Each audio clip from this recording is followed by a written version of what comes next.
Kapag may itim na pusang tumalon sa katawan ng isang patay na tao, gagalaw daw tong muli. Yan daw yung dahilan sa nangyaring misteryo sa isang baryo.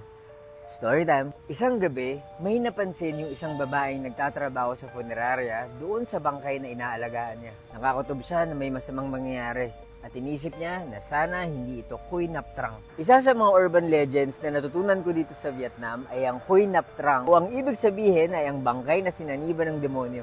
Bago ilibing ang isang namatay na tao, isa sa mga iniiwasan nila ay ang may tumalon na itim na pusa sa katawan ng namatay. Pinaniniwalaan nila na kapag nangyari to, gagalaw daw muli yung patay. Pero this time, evil spirits ang magkokontrol dito.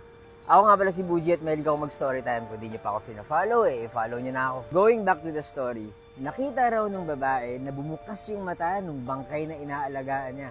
At maya-maya, bigla itong bumangon. Bigla raw lumingon sa kanya. Sabay bumuka ang bibig at sumuka ng itim na likido.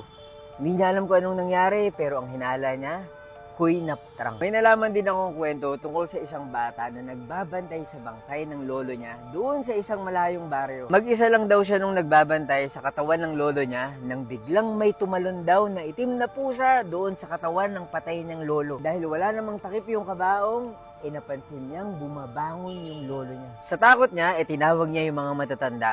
Lahat sila nagulat sa nakita.